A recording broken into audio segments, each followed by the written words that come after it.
I'll just wait a few minutes just to see if a few more turn up, and then I shall start the webinar.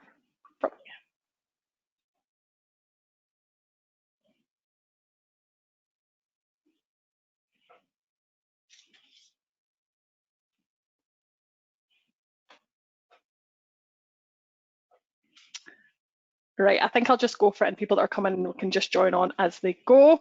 So I would just like to welcome you all along to our first in our series of 8 meetings, titled A New Start.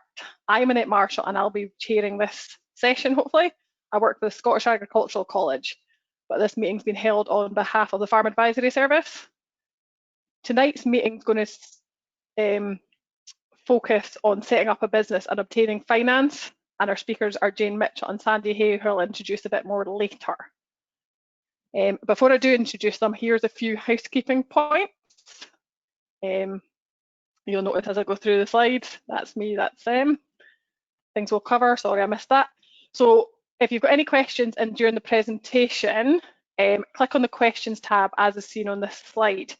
We will leave all the questions till the end, but if you want to put them on as we go, myself will sort of put them to the panel later on just to make it more smoothly running, hopefully. We might not have time for all the questions, but we'll do our best, and I apologise for any questions we don't get. There will be a couple of polls throughout this. So again, this slide shows you how to do the polls. For some people, you won't see them when you come up. So if you hit escape, then you'll be able to see it. And then if you maximise your screen again, you'll be able to see it. We're going to go on with the first poll now, just once I've introduced the first speakers. So we've got 2 for this evening. First one is Jane Mitchell, who's an agriculture advisor in several Scotland-wide roles. She's on the board of Aberdeen and Northern March, a director of RSABI, on the council of SAOS. When she's got time, she's also the bookkeeper at the family dairy farm and lectures at SRUC. She's more than 25 years of experience in the financial sector and is a qualified chartered accountant since 1993. She currently works for Johnson Carmichael. Second speaker we have, who'll present alongside Jane, is Sandy Hay. Sandy's current role is Head of Agriculture at the Bank of Scotland, where he is responsible for all the agricultural network in Scotland for the Bank of Scotland. He joined the bank in 1989 from the farm and business. He's a range of business experiences, having had secondments to different areas. So both of them have a huge experience of the financial and the agricultural sector. We'll launch the poll now, and then we'll pass it on to Jane to do her first part.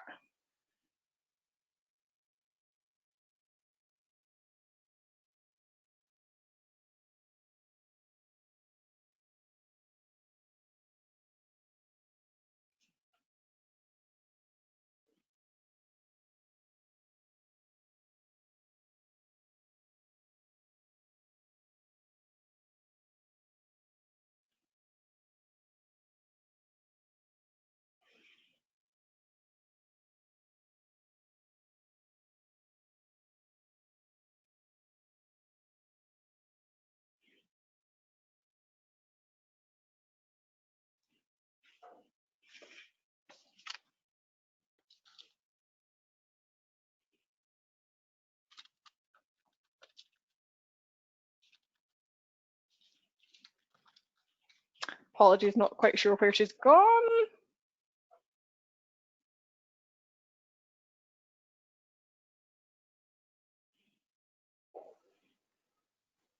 Okay, that was good. Do you want to read out the results of the poll, Annette? Yeah, so sitting with the poll at the moment, we have 42% have already established a business.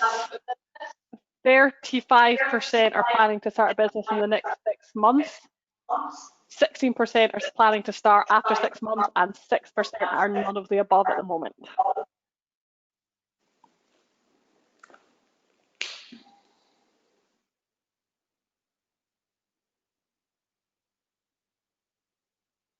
That's good.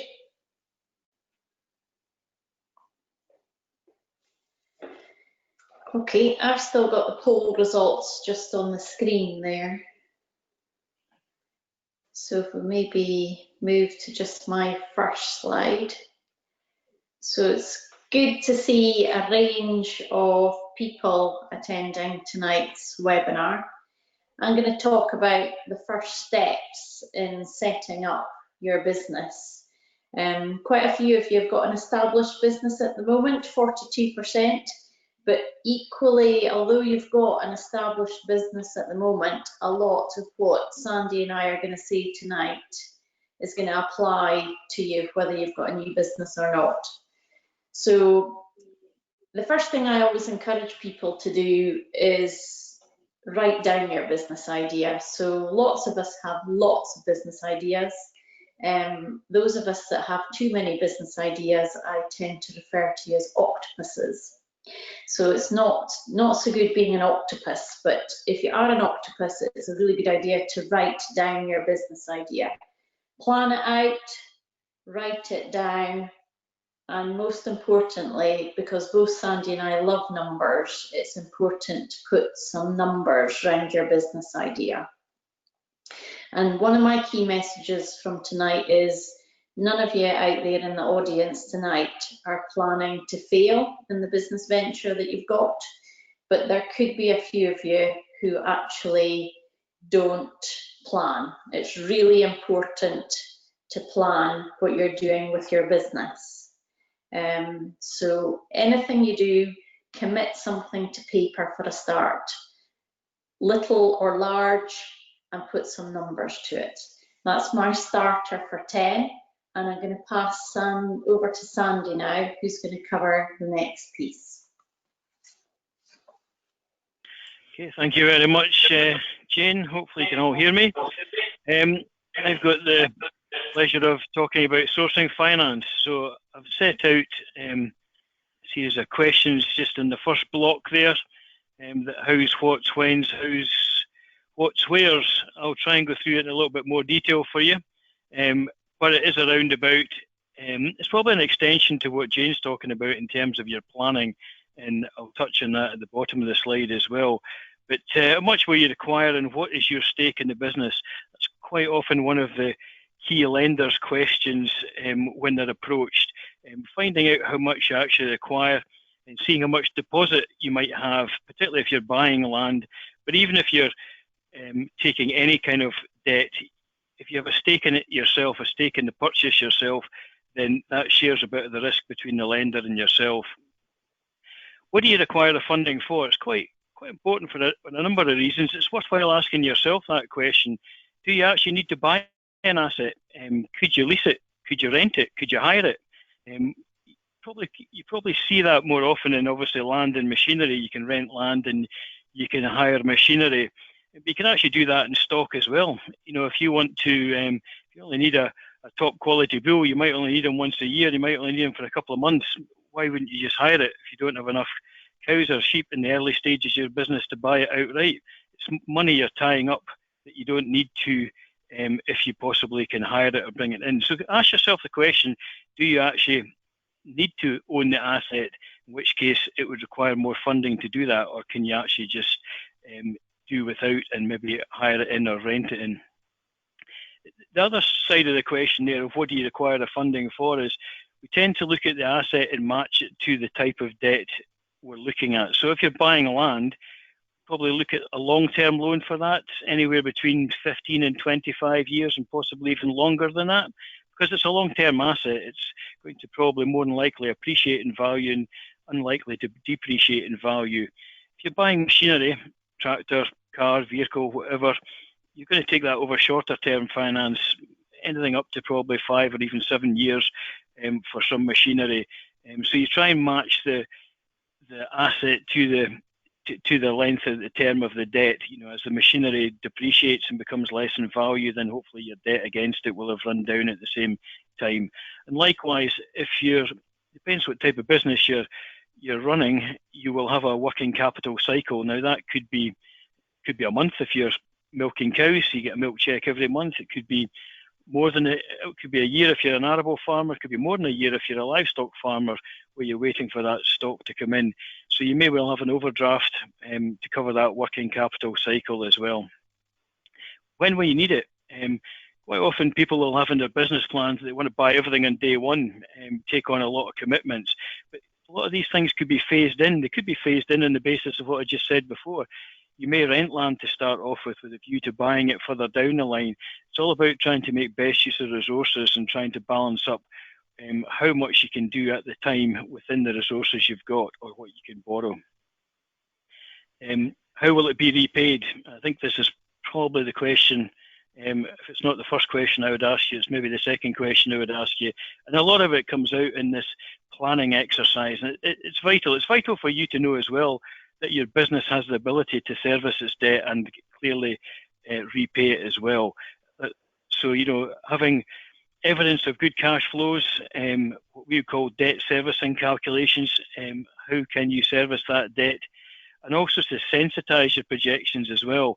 You know, there's some key factors in there that might change, price of stock, price of outputs, cost of debt might change. You don't want to sensitize everything you do, but you might be able to sensitize some parts of it. Just make sure that when you sensitize it, that you can still meet these debt repayments or these commitments to other parties once you've done the sensitivity. You don't want to go in there and overreach yourself and find out you end up in problems when there is one hitch in terms of change in price. I mean, the current situation we're in at the moment is absolutely extreme, and you wouldn't likely be trying to plan for that. You know, it would be, let's hope it's a one in a lifetime or 1 in 100 type of event, but there'll be plenty of other events that you will have to take account for, even in a 12-month cycle. What can be provided as security for the advance? Now, this is dependent really obviously on the size of the loan you're looking for, but clearly if you're buying land and buildings and property, there'll be security required for that. You may be lucky enough to have a family member or a very, very good friend that might want to put up a personal guarantee for you. You may also be looking at buying machinery, stock, where you can use that as the collateral for it. So if you're taking hire purchase, then the collateral will be the piece of equipment that you're purchasing. So that in itself. But what I would say is the final point, you know, where can I go? There's a number of different places that you can borrow money from. When you're starting up your business, it's quite a good idea to spread that risk. You know, it's your risk and their risk as well. Not all one party maybe wants to be the sole lender in the case, and maybe you don't want them to be the sole lender either. It's maybe important that you spread that risk around everybody. So where can you go?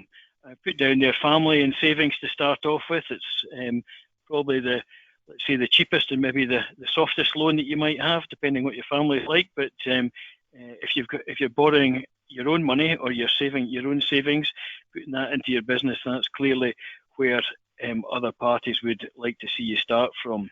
Grants and soft loans, well, you'll know yourself in the startup situation, there can be grants and there can be soft loans. Depends a lot on the enterprises you're looking at, you know, in the actual sectors you're looking at, in tourism, and potentially local initiatives as well, and geographically local initiatives. If you look up in the northeast or the southwest, there may be local areas where you can pick up loans that are only specific to these areas. And clearly, the bank I work for falls into commercial bank with some sector specialists in it as well. Most of the major high street banks will have that. There's quite a number of specialist lenders across the board as well that will look into that. Most of them are actually limited probably to secured lending. They'll lend against the land asset. There's a lot of new lenders in the game as well, you know, even down to people like Funding Circle and stuff like that. You've got to watch with these kind of areas because borrowing money costs money, and you also need to be very aware of the terms and conditions that come with these debts and be prepared to read through that, understand the documentation, and be eyes wide open when you go into any of these deals. I talked about earlier on, if you're buying machinery, hire purchase and leasing, good options there. It's particularly good because they take a security over your asset, the asset being the machinery. Well, clearly you need to keep up the payments to maintain the machinery in your own ownership, but it also means that you're not tying up, if you do happen to own land, you're not tying up that as collateral for something else. Lastly, it sounds as if you would be, you might not be getting finance from the trade, your suppliers, whether it be feed suppliers, fertilizer suppliers, but that is finance, even if it's 30 days, 60 days, 90 days, whatever it happens to be. Sometimes these people will let you not pay for the inputs while they wait for your output from it to a certain degree. Marts have been very strong in supplying finance in the past, or just extended credit as well, particularly for some new entrants that might have some favourable deals in terms of breeding stock.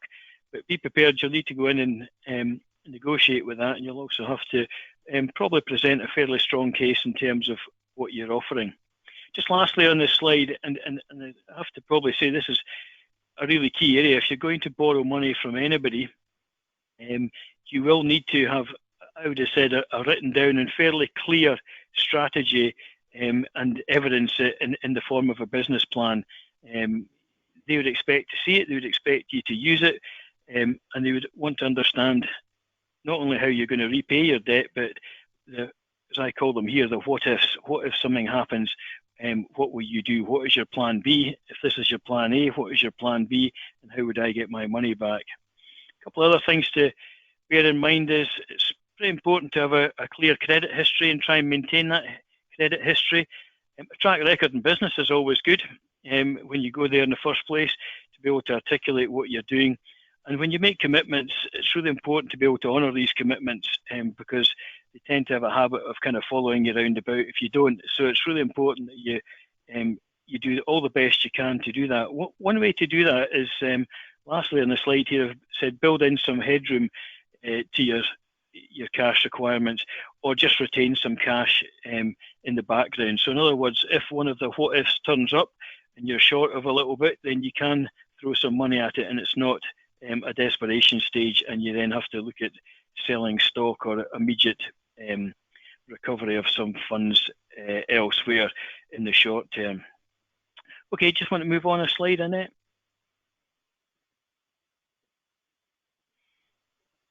Thank you. We're talking about acquiring land now. This is not a particularly easy thing to do as a new start business. Tends to be supply is a bit thinner than demand, and I'm sure we have a good number of people who've got established business here, and a number that are looking to get in it. So you'll have a greater experience in this than I will, but I hear plenty of people who are young, up and coming, doing really well, can't get on to the next stage simply because of the supply and demand. What I would say, great place to start is really, really build up a wide network of contacts and be bold. Go and ask people, ask farmers, ask estate owners, ask locally, join groups. This in itself is a good group. Social media groups, I see people looking for grazings all over the place in social media. That could be fairly informal stuff, but it could also lead on to something else. Marts and agents, land agents, very useful in terms of building up a network of contacts, because if it's not going to come up very often, you want to get in there before somebody else hears about it to get your opportunity to take it forward. Understand the supply in your location. That's a bit of an extension to the same sort of thing. If there's limited availability of land to let, you need to really understand, is that the area you need to be in? What do you require? Do you need to have a base? Do you need to have the ideal place? Does it need to be 300 acres, have a house and a steading and whatever else? If that's not available, how flexible are your plans? What can you compromise with? Can you possibly just have accommodation away from the land? Not ideal. And if they've got sheds and buildings that are not the best, can you put up something else in the short term? I think flexibility is a fairly key thing nowadays when we have got limited supply. I was speaking to a fairly well established, but I'll call him a new entrant, a few years ago. He's trying to make the next move now, but he's having to look quite far afield to do that. And that brings up fairly significant other impacts in terms of family ties, maybe just even looking into a totally different climate than he's been used to before. but it's certainly something that you'll probably have to build into your plans going forward if you want to get onto that next stage or move further on. So what could you probably expect? Some of these are fairly obvious in terms of what the opportunities to acquire land are. Tenancies, so obviously the short and the medium length duration tenancies, and obviously your annual grazings as well. Just make sure when you enter into any of these things, if you're lucky enough to get the opportunity to do this, that you actually formalise these agreements, particularly the grazing agreements. I'm pretty sure you wouldn't get onto a tenancy of the short or medium term tenancies, the modern tenancies, without a formalised arrangement. But just with grazings, just make sure you've got something formal there, because there's nothing worse than having a fallout with somebody and there is nothing formalised there in terms of an agreement. Again, pretty difficult to get these at the moment, but they are about occasionally. There is land matching services. I think it was in a few in the college that were involved in some of these things to start off with. There's land matching service. I'm not sure how successful it is. I'm sure some of you guys have probably tried it already, but anything is worth putting your name down for to see if you can get a step on the ladder. A couple of other ways for more established businesses is, I call them cooperative farming ventures, but you could probably call them joint farming ventures. Cooperative in the sense that it's very much a partnership. You really need to have the buy-in of both parties to do this, because it's really important that you are working with somebody for the long term, medium to long term anyway, to get the best out of it. I would say contract farming is a much more common side of it. We see over here, share farming is probably more you see in Australia and New Zealand, but there is some good examples of share farming over here. It's just making sure you can tie up with a partner that's like-minded as well. But in the contract farming arrangement, that's very much a case of, probably more prevalent in arable, but it's very much able to be taken on in a livestock situation as well, where effectively you are the contractor working for a landlord. It's not really a landlord as in the sense of a tenancy. It's usually a sort of five-year but extended type of contract farming arrangement, and you have a share in the profit at the end of the day after you've paid over, as a contractor, paid over a fixed sum for the area of ground that you're farming. But it works well, and it has worked very well over quite a number of years, 20 or 30 years in Scotland. And lastly, and it's probably a bit more of a stretch for a lot of people, is actually purchase of land and buildings. Can be very costly. It can tie up a large amount of capital in the early stages of a growing business. Clearly, most lenders will probably lend up to about 60, sometimes 70% loan to value on it. But if you're buying a fairly substantial, or even a small farm these days, quite expensive, and if you need to find 30% of the deposit for that, it might be out with the reach of quite a number of people. But if you have the ability to do that, and some of you will be, it can provide a good stable start in a longer term venture, but only if it's affordable. So I think that'll be enough for me just now. I'll maybe hand back to Jane. Thanks, Sandy. I think we're gonna do a quick poll just now, Annette, just on maybe the types of businesses that are on.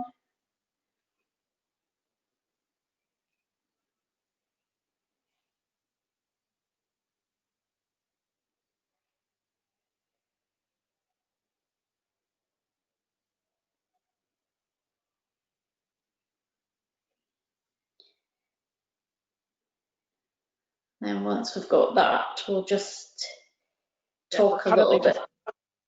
Collecting some responses just now.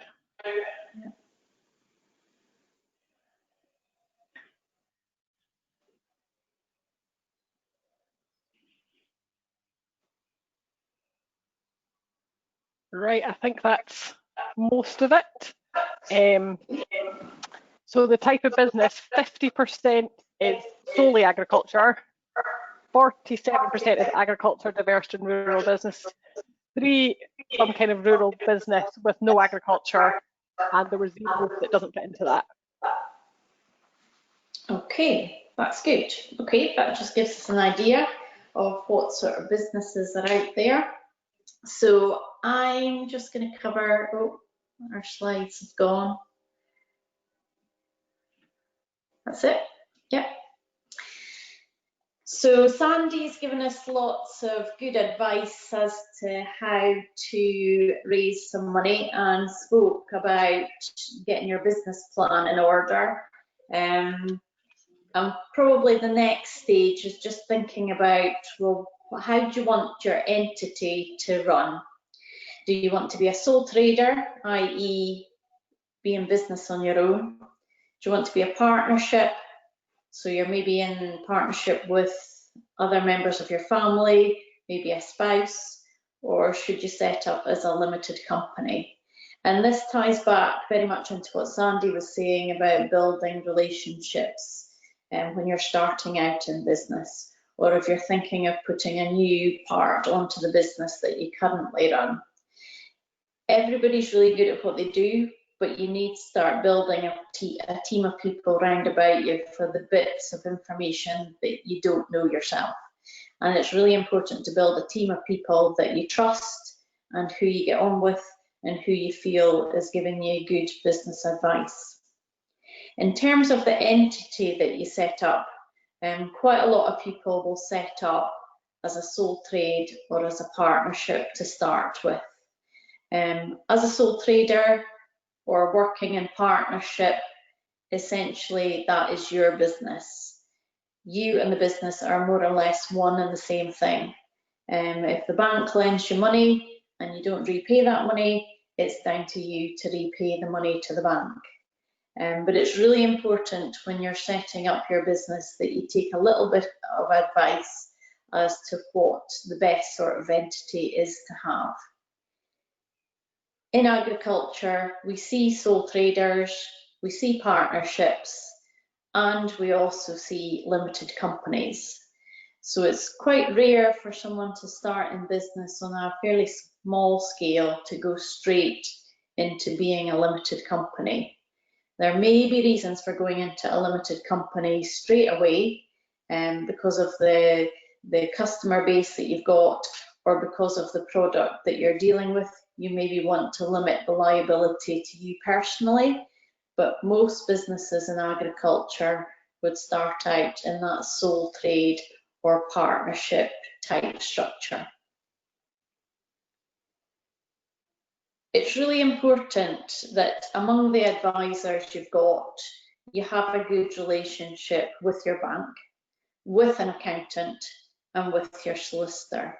Now, a lot of people, the bank, basically you pay them for the money that you borrow, and you can take as much advice from Sandy as you want and he won't charge you, unless you borrow money from him. But your accountant and solicitor, just bear in mind that if you spend a lot of time with these people, they tend to charge by the hour. But there's nothing stopping you going to see an accountant or a solicitor for a start, just trying to build a relationship with one that you want to pick. And accountants and solicitors are really used to lots of people coming and speaking to them, maybe getting a free hour of advice and then never hearing from that person again. It's really important that you choose someone that's fit for your business, and accountants and solicitors don't get offended if you don't choose them. What I would also suggest when you're starting out in business or you're thinking about doing something slightly different with your business, have someone that can mentor you. So a lot of the situations that you'll come across are situations that you're maybe not familiar with. You've got an idea of how you want to go forward on that idea. An accountant, a solicitor, or a banker are maybe not the people you want to discuss that with. So it's maybe someone, a mentor is someone that you've probably seen running quite a good business themselves. You like what they do, you like their style, you get on with them, and they can maybe help you run your business. Business is a very lonely thing. agriculture probably more so than most businesses.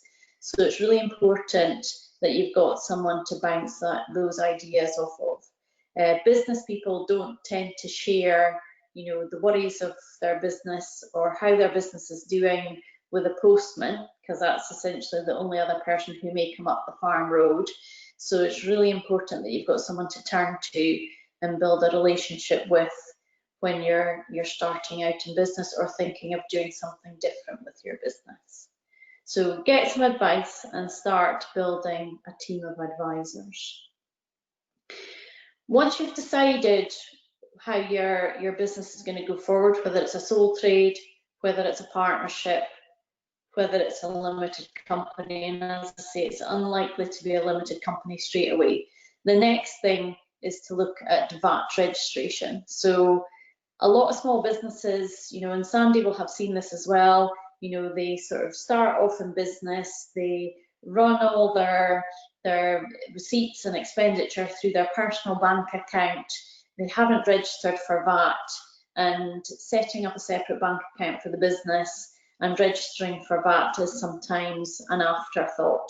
It's really important, however, that if your business is either going to turn over 85,000 in the first 12 months, so you've got a really good business, or you're like a lot of agricultural businesses where you're able to reclaim a lot of VAT. So you're selling your produce, it doesn't have VAT on it, so you don't have to pay that VAT over to HMRC, but a lot of your inputs, the things you're buying, are VATable. You're going to be in a VAT reclaim situation. So although your turnover isn't 85,000 in that first year, you can still register for VAT and reclaim all that input VAT that your business has paid. You need to take advice on that. So it's really important that if you're going to set up your business and go forward, you go about it in the right way and you're organised about it. A lot of businesses these days have really good accounting software for accounting for all their sales and expenditure. And I would encourage you, you know, as a new business or starting out in something new in your business, that you start looking at software options to try and make sure that you're accounting for your business in the correct sort of way. If you've got good accounting software, it will give you a whole lot of information about how your business is performing, and it will mean that when you come to do the reclaim of your VAT, it's really easy to do and it's good for cash flow. If we move just to the next sort of slide, this is my last slide, and I'm going to talk just a little bit about the resilience of your business and setting up proper business systems. The most organised businesses and people who are of an organised nature, who have attention to detail, tend to succeed. And I would encourage people, you know, to think about the numbers that your business is producing. It's all very well, you know, putting through 500 cattle through your business, growing, you know, 200 acres of cereals and having the best yields. But knowing what your costs are and making sure that you're looking at monthly cash flows, thinking about pre-year-end planning with your advisors, and just having your accounting up to date is a really good way of making sure that if your business hits a bump in the road, you have all the figures there to go and speak to A, your bank about, or B, to speak to your accountant to see if there's something you should be doing to help the business go forward. Understanding your numbers, you know, in my experience, most of the best business people have a really good understanding of their numbers. They maybe can't get it down to pounds, shillings and pence, but they'll be able to talk quite fluently in terms of what part of their business is doing well, where the issues have occurred in their business, what it's cost them, and how they're going to rectify those problems and what the financial effect of that is. Building systems, resilient systems, I think starts with getting your numbers right and having a plan A, B, C, and quite often D.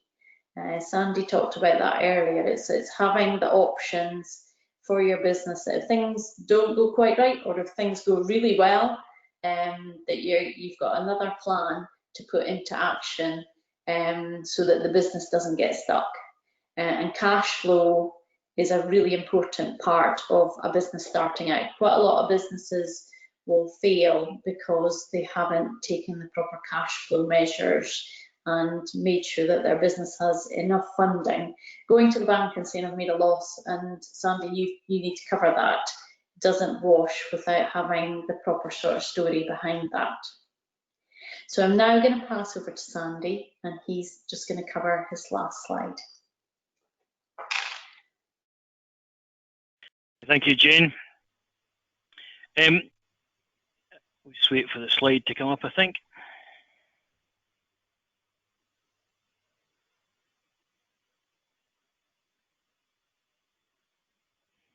Thanks. Implementing changes for climate change. I've taken a couple of views in this, or you could take a couple of views in this, and I would say it's a lot down to mindset. You want to do this because it's the right thing to do.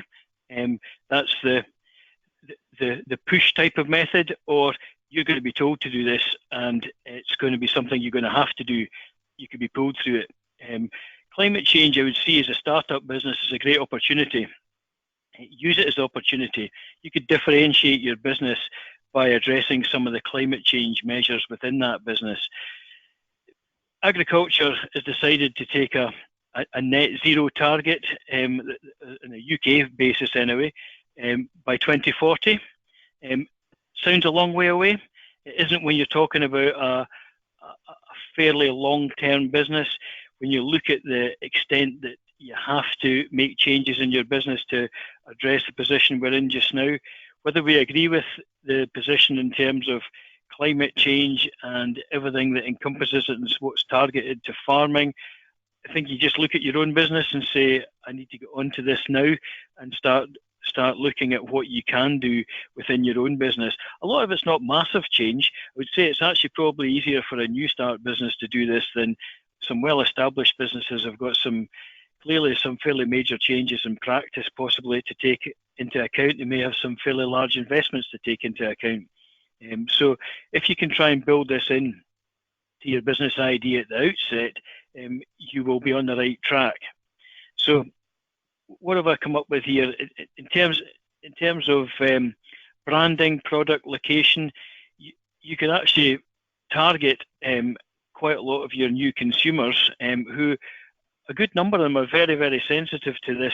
A lot of polls will tell you consumers are very sensitive towards climate change, environmental values. So you can build that into your product. We see a lot of products, particularly from the farming industry, the food industry, that are done exactly that way. You only need to pick up one example recently that we were involved with was broccoli crisps, of all things. It's hard enough to eat broccoli at the best of times, but it's actually not too bad when you deep fry them and you eat them as crisps. But it has a huge green footprint with it as well. And the branding that goes along with that was hugely successful, and the product is taken off pretty well. There's numerous examples of that. It doesn't even need to be a product as such. You could grass feed your beast. You could be on hill ground and simply having it organic. You're working towards that, addressing climate change. Local supply of food, hugely beneficial. If you can get your food almost branded local supply, farmers markets, you're all doing it out there. You're doing it really well. Sometimes you actually don't realise you're addressing a number of climate change issues while you're doing it. But rest assured, if it's not out already, the new support for agriculture will be very, very strongly linked to climate change. One of the things I would suggest you possibly do is, if you haven't done it already, is start engaging with measurement, because if you want to make an improvement in your business anywhere, just as Jane was talking about in terms of business planning, you really need to start off from a base of knowledge. So what is your carbon footprint at the moment? There's several, if not numerous, carbon calculators out there. Most of them actually free, some of them very good, some of them maybe not quite as good. But engage in some of that stuff that's out there at the moment. Actually start measuring what your carbon footprint in your existing business is. Don't be astonished if it's higher than average or benchmarked as higher than somebody else.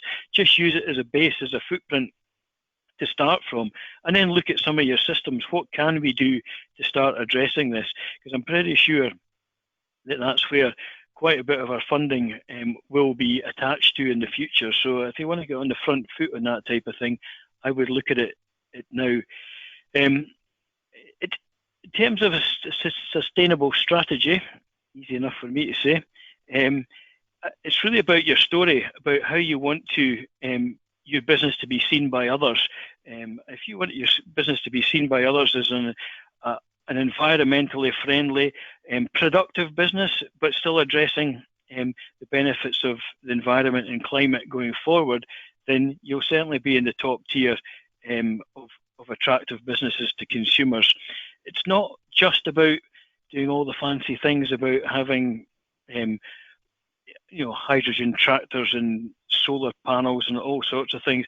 It simply might just be about less waste, more recycling, more efficient use of inputs, targeting fertilizers and sprays if you're using them in a non-organic business. Feed conversion ratios, you're just having less waste and more efficiency and more productivity in your business. It's about getting more output from less inputs. Then you're meeting quite a number of the climate change requirements straight away. There is also the possibility you can, if you've got non-productive areas of ground on your farm, it might even be small areas of ground, you could plant trees and hedgerows. There'll be funding sources out there to do that as well. There's even more coming fairly soon. I know I was talking internally today, and we have a long-term partnership tying up with the Woodland Trust, and that is purely around about planting trees, 10 million trees over the next 10 years via people like yourselves through farming, small areas of plantations and farming. So the amount of carbon you can sequestrate through that would be quite significant. And these are just small, they're large on a large scale that they obviously make a difference, but they're small on an individual farm basis. But every little counts, and that's what it's all about in terms of moving forward. So the message, I suppose, here is you can be pulled through this, or you can willingly gallop forward yourself on it. But climate change is something that's going to be addressed from now on. So it's a great point to build into your new business plan going forward. I'll pass back to Jane. Okay, that's us done all the slides now. So I think it's Annette that's on next for the question part. Hopefully my webcam will come on in just a second. So the first question I think is probably to start with for Sandy. And the question is, how do banks look at finance for purchasing a tenancy when they don't actually have any assets available? Sorry, just run that one by me again, Annette. There was a bit of background noise there. Sorry, how do banks look at finance for purchasing a tenancy when they don't actually have any assets to back it up until they get the tenancy effectively? Yeah, we lend to a number of tenant farmers at the moment quite extensively, some for quite large values as well. So no, it's not a case if you don't have any assets, we won't lend to you. It very much falls back into what Jane was talking about. What is your track record? What's your background? What's your knowledge? What can you bring to a tenancy? Do you have any stock at all to bring to it? So it's not a hard and fast, we won't finance you if you don't have any assets. It will be a harder sell, definitely, because clearly if you default in it, there's nothing to fall back on in terms of a secondary repayment method.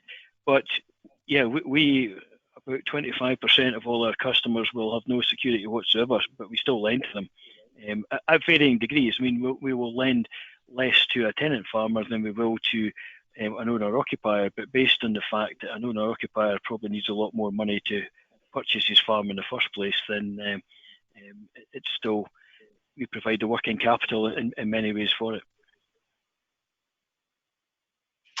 Jane, do you want anything to add to that, or will we go on to the next? Yeah, I would say, you know, your track record is a big thing that banks look at, and a lot of people, you know, used to say to me, you know, how can I prove that I've got a track record? I've come straight out of college, I've got a few acres that I'm going to tenant, I'm going to buy a few sheep, and no one's going to lend me any money. But actually, if you've worked when you've been at college and you've managed to save a little bit of that money that you've actually earned, you know, even if you've got £10,000, £15,000 to put part way towards the purchase of those assets, that goes a long way in a banker sort of view. If you've spent your student life spending all your money on wine, women and song, then Sandy's not going to lend you any money.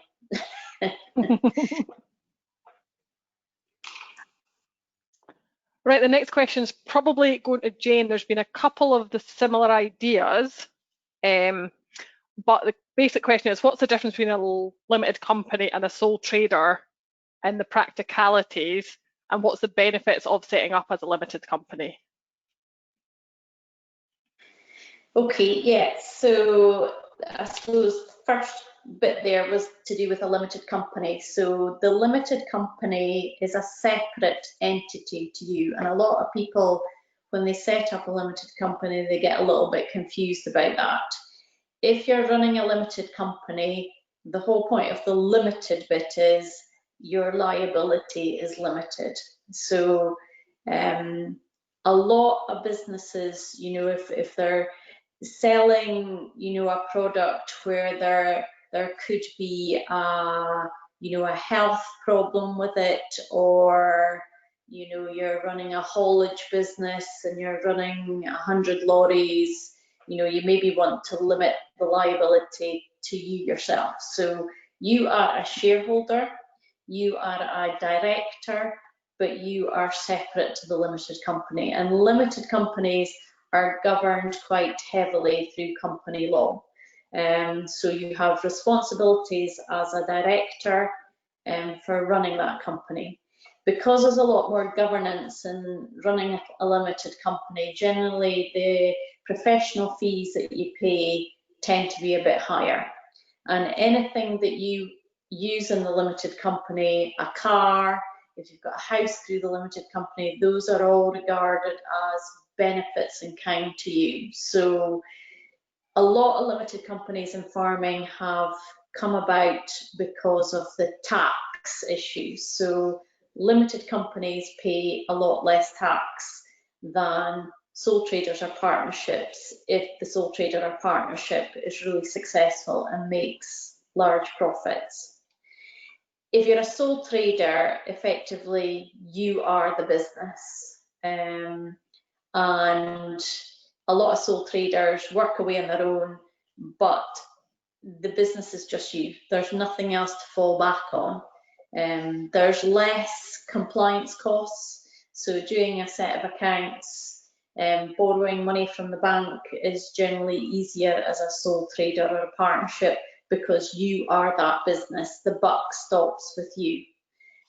So the main difference, I would say, putting aside the tax sort of thing, you know, if you're a sole trader, if you're making, and these are very rough figures, so don't take them as read, because everybody's circumstances are slightly different depending on how much plant and machinery you buy. But if you're making profits of up to about 50,000 as a sole trader, you will pay tax at basic rate. A limited company can make hundreds of thousands of pounds and pay tax at that basic, roughly 20% tax. And Scotland's got a really diverse tax set of tax percentages that people pay. If you're a sole trader and you make more than 50%, you will be paying tax roughly at 40%. So if you're a partner, there's two partners in the partnership, you can be making 80 to 100,000 and you're still paying basic rate tax.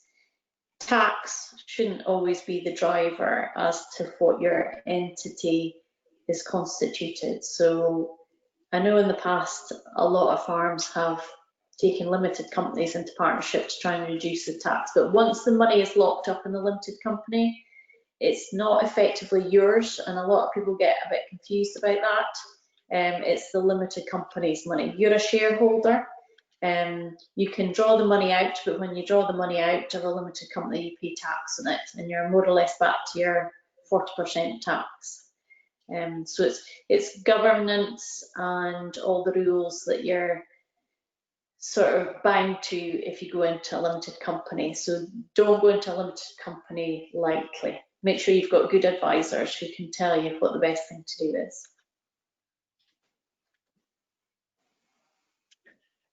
Thanks for that, Jane. While we're still on Jane, we've had a few questions on what's the best brand of accounting software that you would recommend. Okay, so the accounting software, if you're trying to do your VAT returns on a monthly basis, you can reclaim VAT on a monthly basis or quarterly basis. A lot of people have opted for Xero software at the moment, and Xero is a relatively new brand of software. It has a whole lot of apps attached to it that you can scan your invoices. You don't have to input every invoice. It's a very app sort of friendly type of software. It doesn't lend itself too well to agricultural businesses because the people who've developed Xero really don't know one end of a cow from another, or a winter barley park compared to a winter wheat park.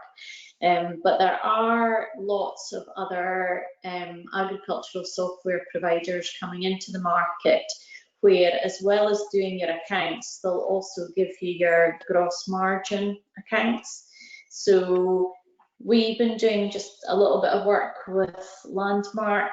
They've come into the market a bit, and they're, through their suite of gross margin products that they had before, are up on the Making Tax digital thing and helping you determine which parts of your agricultural business are making money. Because I've got more and more belief that, if you can see your way through the agricultural software to helping you find out which parts of your business are making money, you're going to have a far more successful business by knowing your numbers. Going to an accountant and asking the accountant to trawl through every single invoice is kind of like a thing of the past. So you can do a lot of the work yourself. You can do a lot of the benchmarking through your accountant, which is an add-on to a lot of the stuff you're actually able to do yourselves now. I don't know, Sandy, do you use a lot of software sort of type things in the bank? Do you do a bit of benchmarking? Yeah, we've got various different tools for doing that type of stuff. What I would say in your fairly comprehensive answer there, Jane, is I would check with your bank, because quite often the bank's website will tell you what is compatible in terms of accounting software. Most of the mainline ones will be, but I don't know if that saves money, or it'll certainly give more flexibility for the individual in terms of downloading stuff directly into the software or uploading it if you want to make regular payments and stuff like that. A lot of the banks do offer free software that ties in with the internet banking. The one thing I would say, and don't be offended by this, Sandy, but banks aren't accountants. No offence taken. Sandy, this one's probably for you. Would you advise taking on the business bounceback loan to either invest in your business or maybe start up a new diversified business? A lot of people have. I would probably say with the bounceback loan, just remember, bounce back is the easy bit. It's a loan. It has to be paid back. And although there's a 100% guarantee by the government, there's no intentions of paying up in that guarantee, and I'm pretty sure it will expect the banks to recover their loan for them. But yes, we've had a number of people have applied for it, and I think it's quite right. It's there. It's for liquidity. It's to get markets moving again. It's to get economy moving again. Just if you're going to do that, just be absolutely sure you've gone through the bits that Jane talked about. A good business idea. Does it pay back in that 6-year period? You got 1 year of repayment free and interest free, but 12 months time you will be expected to start repaying both capital and interest for the next 5 years after that. So absolutely, if you've got because there's a bit of no questions asked at all when you take it, but the responsibility, as with anything that's self-certified, is your responsibility. So you need to make sure that you've got the ability to repay the loan over the time period expected. So yeah, big responsibility in the individual, but an opportunity as well. So I wouldn't go against it if you've got the ability to do that.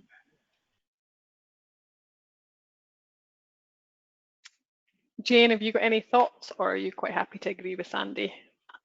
I would agree with Sandy, and I think there's probably a bit of your moral conscience comes into whether you've got, a reason for taking the loan.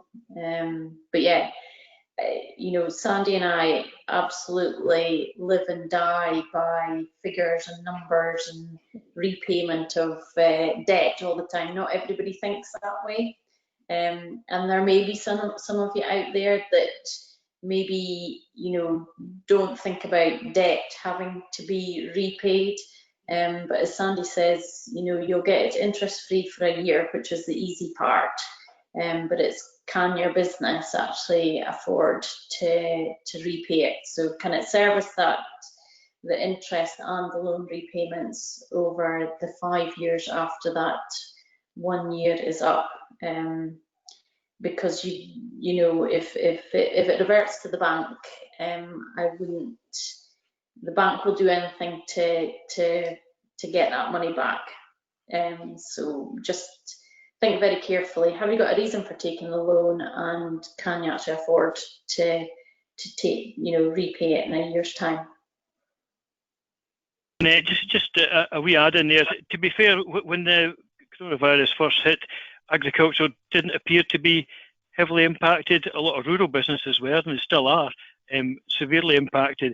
But since then, we've actually seen quite a number of impacts. It's not a direct impact, but sometimes an indirect impact in both agriculture and rural businesses. So, yes, we need to look at ourselves and say, should we be taking this loan or not? But a lot of the people who have taken the loan that I'm directly involved with, I have no issues with that at all. They have had impacts, particularly in dairy farming, but even in livestock trading itself, there's been delays, there's been disruption in the markets, and obviously we've got a lot of tourism and local rural businesses that are directly impacted on it. Maybe not to the extent of 50,000, but you know what, they actually need support out there, and that money out there. I have a strong belief, certainly in the agricultural sector, that there will not be a lot of default in it. There may be in the SME sector, because I think some of these businesses might struggle at all to actually recover from it. But in the agricultural sector, I think it's actually probably money reinvested. I think it will be quite good. I'm fairly confident we'll get good use out of it. One final question, because I'm conscious of time. So if you can make your answers fairly short, and we'll start with Sandy on this one. What is required in a business plan? Do you need thousands of pages? Do you just need the sort of solid facts? What do you need in a business plan? Well, definitely not thousands of pages, because I just don't usually get past the first couple of pages. A great executive summary at the start, it sounds fancy, but just summarise what you're trying to do, why you're trying to do it, and what you're going to achieve out of it. I will, once you've made that statement in the summary, I will look for the evidence, and I'll dig back through possibly if the accountant's prepared that the reams of cash flows in the background. But I'm looking for some key things, also looking for things to tie up. So if you say certain things in it, then I look for the evidence to tie up in it. It just means it's so important from my point of view that the business plan is your business plan if it's the individual that's starting a business. If it's the accountant business plan, that's probably not a lot of use to me because you won't have bought into it. It has to be your business plan. Jane? Yeah, so when Sandy gets a business plan, he goes straight to the cash flow. So you don't actually need to do anything else for Sandy. He looks at the bottom line of how much money you need to borrow. But yeah, I agree with Sandy. An executive summary at the start, brief introduction as to what you want to do. I like to see quite a bit about the people. So going back to, you know, your experience and what you've done with your life, that goes a long way to giving, you know, the banker or your funder. It's not always the bank that you're presenting your business plan to. And 3 years maximum cash flows. The bank and your funder will look really carefully at that first year, and just make sure that if you've got a profit and loss account, balance sheet and cash flow, that they all actually tie in together, because again, your funder will go straight to making sure that that cash flow adds up and there's no wobbly figures in it. So don't do one of these things at 12 o'clock midnight if you're presenting it the next day. Give yourself a bit of time. Preference would be to send it in advance of a meeting with your bank, and you know, give yourself at least a month to a couple of months before you actually need the money, because getting money these days from any funder just takes a bit of time. Just one other quick point there, and I would make sure you've done your research. You know, if you're going to say things in your business plan, make sure you can stack them up, and that's not just in the financial numbers. That's in the people and evidence of what you've done in the past and the track record. It's just make sure it's comprehensive, particularly if you're looking for a reasonable sum of money. Test it out, pass it around a few people. And get them to question you about it before you end up going to the person that might say yes or no. On that note, I think I'll thank you both for giving us a very intellectual and it passed the time very quickly from where I was sitting anyway. So thank you very much for your input. My last thing would be, please, you will get an email link for some evaluation forms. Please, everybody, can you fill them in? It makes a huge difference to us, and it continues to get government funding to run these kind of things. So I can't stress it enough. Can you please fill in the evaluation forms when it gets emailed out to you tomorrow? And on that note, I would just like to thank you for listening and wish you to have a very good evening.